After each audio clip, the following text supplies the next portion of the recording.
बैठ जा। नहीं देखा तो मैं आज ना आपको एक कठपुतली का खेल दिखाऊंगी, जिसमें मैं आपको एक कहानी सुनाऊंगी। कठपुतली ऐसी होती है जिसके धागे बांधे होते हैं और फिर डांस करती हैं।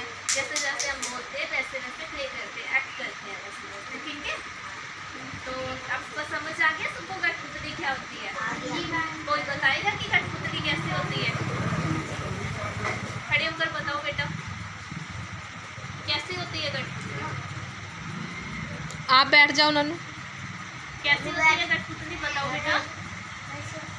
ऐसे जिसके धागे बंधे होते हैं ना, जिसे कठपुतली बोलते हैं। चल बैठ जा। बैठ जाओ बेटा।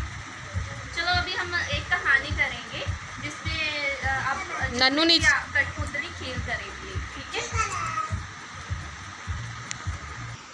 आपको लग रहा है कमला बड़ी गहरी नींद में सो रही है।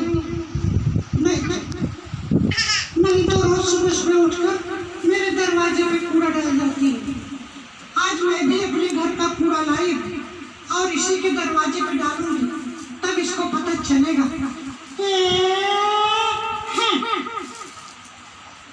अरे उधर नहीं देखना, सीधे देखो।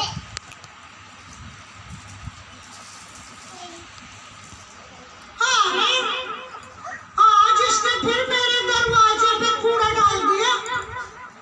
इतना समझाती हूँ लेकिन इसकी समझ में ही नहीं आता।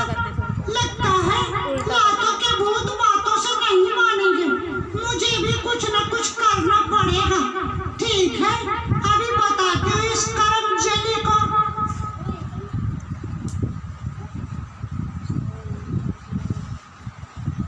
आज मैं भी अपने घर का कूड़ा लाई और इसी के दरवाजे पे डालूंगी, तब इसको पता चलेगा कि दूसरों के दरवाजे पर कूड़ा डालने से क्या होता है। अरे अरे अरे, ये क्या? आज फिर तूने मेरे दरवाजे पे कूड़ा डाल दिया। अच्छा, पहले तो तूने डाला था। क्या कहा? मैंने डाला था कि तूने डाला था? अरे तू तो रोज रोज कूड़ा डालती है। देख, एक तो कूड़ा डालती है, ऊपर से झूठ बोलती। मैं झूठ बोल रही हूँ? अरे तू झूठी, तेरा पूरा खानदान झूठा। देख, तू मेरे खानदान की बात करेगी? अरे चाचा, तू झूठी, तेरे मायके ससुरे वाले सब झूठे।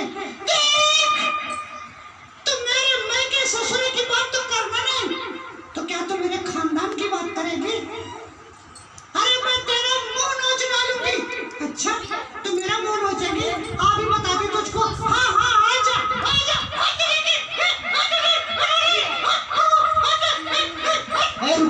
रुको। क्या बात, तुम लोग आपस में क्यों लड़ रही हो? अरे देखिए ना, ये रोज रोज ला करके मेरे दरवाजे पे कूड़ा डाल जाती है। मैं सुबह से शाम तक सफाई करते करते परेशान हो जाती हूँ। अपने बच्चों को समय से स्कूल भी नहीं भेज पाती। अरे बस कर, पहले कूड़ा तू डालती है। पहले तूने डाला था, तूने डाला था, तूने। चुप।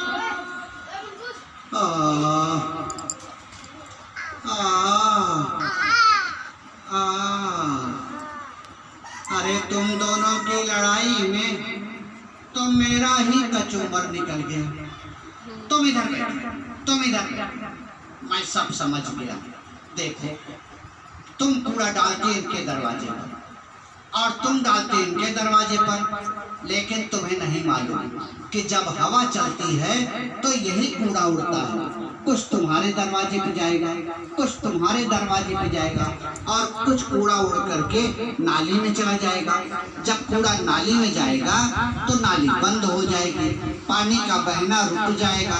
फिर उसके अंदर कीड़े मकोड़े, मक्खी, मच्छर पैदा होंगे कि नहीं पैदा होंगे? हाँ, वो तो पैदा ही होंगे।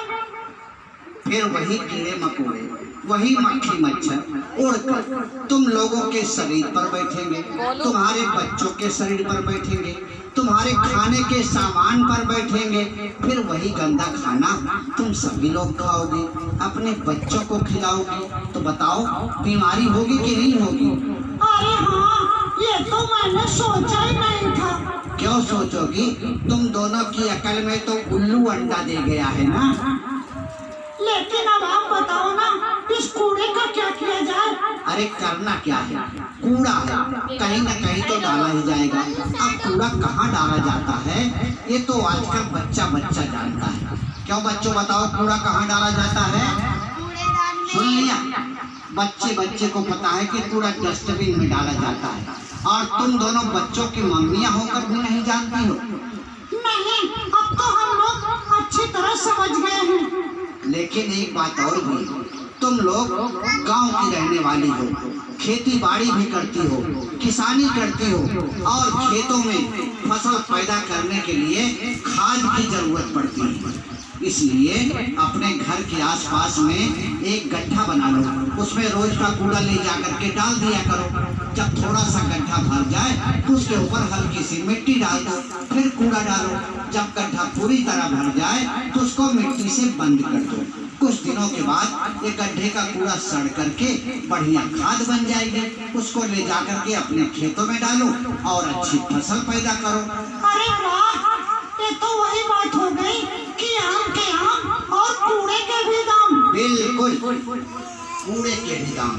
दुनिया में कोई भी चीज बेकार नहीं होती, बस जरूरत है अपने अंदर समझदारी रखने की और अपने आसपास साफ सफाई रखने की। और फिर देख रही हो, इस समय हम लोग जहाँ पर खड़े हैं धौरहरा के इस पवित्र जगह पर, जिस यहाँ पर इतना बड़ा मेला लगा हुआ है, और ये मेला कोई साधारण बात नहीं होती। मेला लगवाना, मेले की व्यवस्था करना ये मामूली काम नहीं होता। ये केवल एक आदमी के बस की बात नहीं होती है, इसमें तो सबके सहयोग की जरूरत होती है। अब सब लोग सहयोग कैसे? पकौड़ी खा रहे हो, कहीं जलेबी खा रहे हो, अब ये सब खाने के बाद आप लोग क्या करते हो कि पत्ते को वही उठा के फेंक देते हो, और जब पत्ते को फेंक देते हो फिर कोई जानवर आता है या पैरों में लग करके पूरे मेले में फैल जाता है। नतीजा होता है कि गंदगी बहुत फैल जाती है। फिर आप ही जब देखते हो तो कहते हो पता नहीं किसने गंदा कर दिया। अरे भाई, ये जरूरी है कि हम सभी लोग इस बात का ध्यान रखें और पत्ते को, दोने को उठा करके डस्टबिन में डाल दें, क्योंकि हर दुकानदार अपने पास डस्टबिन रखता है।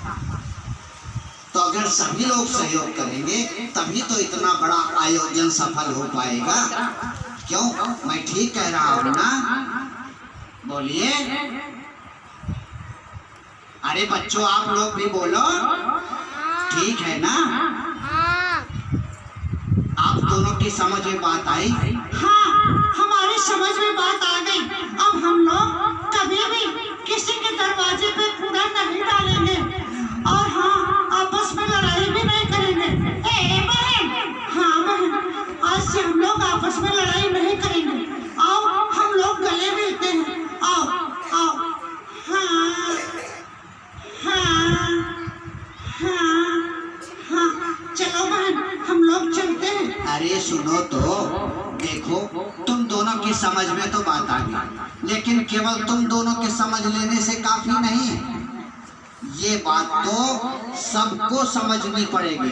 तो ठीक है, हम लोग आज से ही जा करके अपने आसपास की सभी बहनों को, सभी भाइयों को, सभी बच्चों को ये बात बताएंगे।